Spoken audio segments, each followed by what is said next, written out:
Olá, este é o nosso segundo encontro e mais uma vez eu gostaria de agradecer a você por parar alguns minutinhos para estar conosco, reciclando um pouco de seu conhecimento e quem sabe aprendendo algumas novas técnicas e alguns conceitos importantes sobre o propósito da Escola Sabatina que tornarão o estudo da Palavra do Senhor algo mais prazeroso para você e seus alunos. Se existe algo que livro nenhum consegue ensinar, é a amar. Não existe um manual, uma enciclopédia, um dicionário que seja capaz de educar uma pessoa no amor. Afinal, amar se aprende amando, dando e recebendo amor. Nesta segunda palestra da série Ensinando com Sucesso, o pastor Adolfo Soares vai mostrar que, antes mesmo de ensinar a Bíblia, é necessário que você, professor da Escola Sabatina, ame, estude e compartilhe a palavra de Deus de maneira criativa e relevante. Estes elementos tornarão o estudo da Bíblia mais produtivo e dinâmico.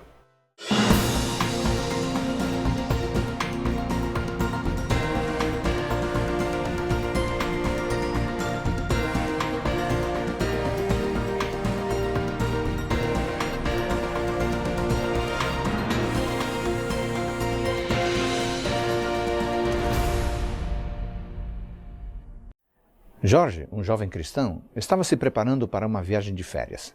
Seu amigo Alberto veio buscá-lo e perguntou-lhe: "Já arrumou suas coisas? Está tudo pronto?" "Quase", respondeu Jorge. "Só falta pôr mais umas coisinhas na mala." E começou a ler uma lista.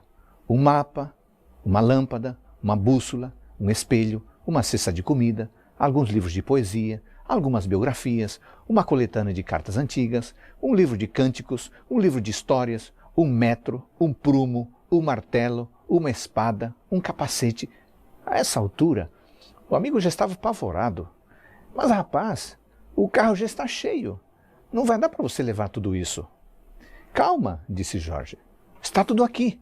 E mostrou-lhe a sua Bíblia.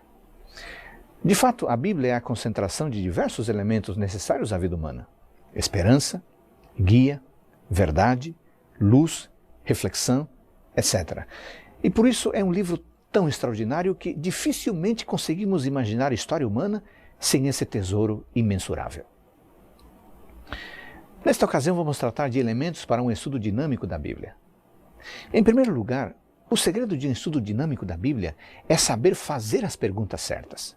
As questões podem ser informativas, as quais requerem apenas a explanação de fatos.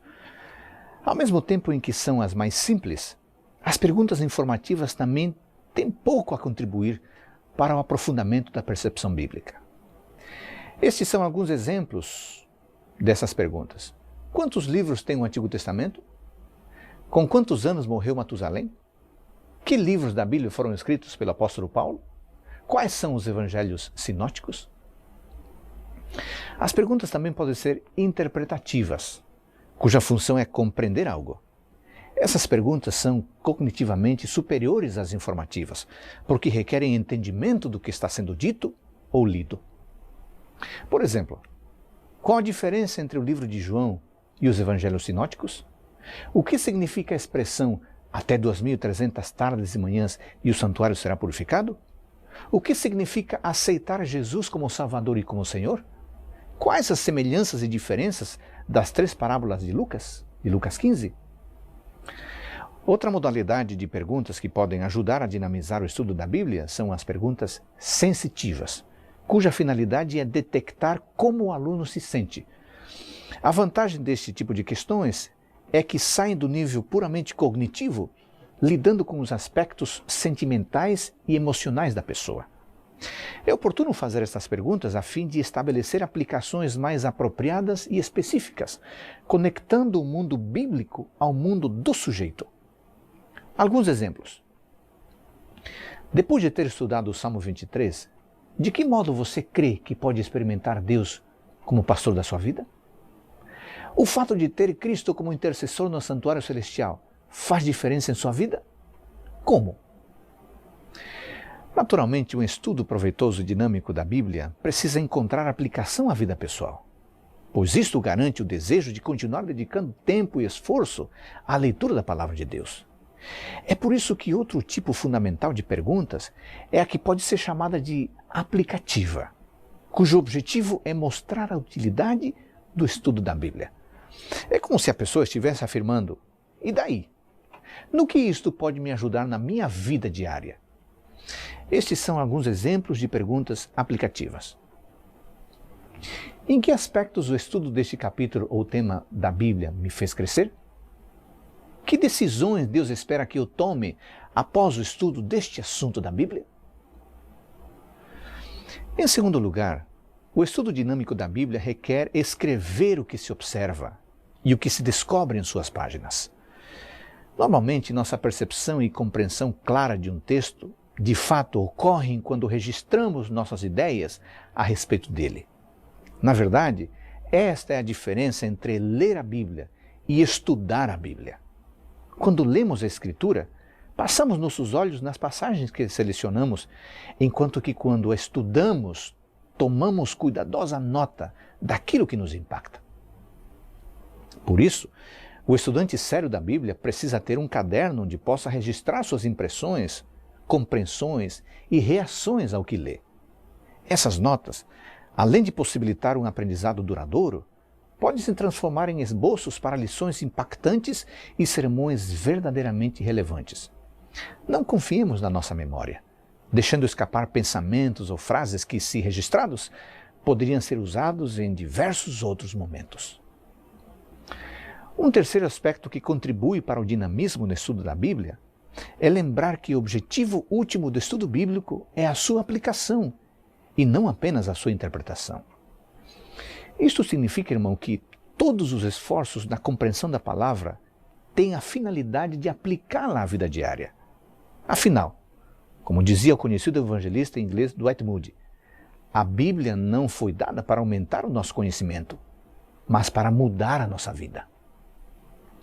Isso não quer dizer que devemos privilegiar a aplicação da Bíblia em detrimento da sua interpretação, pois uma boa explicação facilita uma adequada aplicação.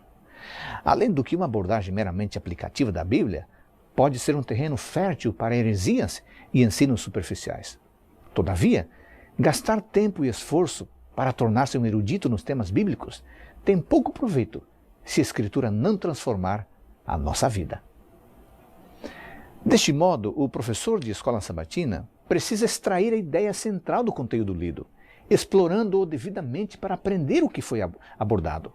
E a partir dessa essência, é necessário encontrar modos apropriados para tornar essa porção ou tema relevante à própria vida.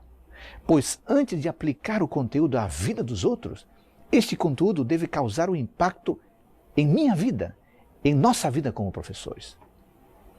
Ainda nesse sentido, o Dr. Bruce Wilkinson nos lembra que muitas vezes ficamos tão presos ao conteúdo que esquecemos que o propósito dele é operar mudança de vida. Assim sendo, tão importante quanto a interpretação do texto é a aplicação do mesmo. E uma aplicação eficaz nada mais é do que a compreensão dos benefícios do conteúdo ensinado. Desta maneira, o conteúdo sai do passado e se torna relevante hoje, informando e transformando. O estudo sistemático da Bíblia é outro aspecto que contribui para o seu dinamismo. Eu tenho observado que algumas pessoas querem estudar a Escritura aleatoriamente e ainda assim querem desfrutar de sua riqueza e poder transformador. Todavia, frequentemente essas pessoas são desapontadas, porque o tesouro da palavra está disponível apenas àqueles que se alimentam dela diariamente. Em Deuteronômio capítulo 6, versículos 4 a 9, somos instados a refletir nas palavras de Deus em todo tempo e lugar, e usando os mais variados recursos.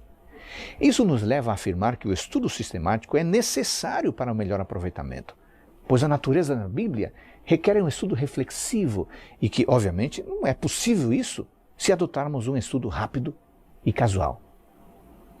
Aliás, como afirma Rick Warren, um estudo acidental da palavra de Deus é um insulto à santidade da Escritura. Esse estudo sistemático implica num plano regular de leitura, seja qual for o método adotado, se livro por livro, estudo por capítulos, estudo por perícopes, etc.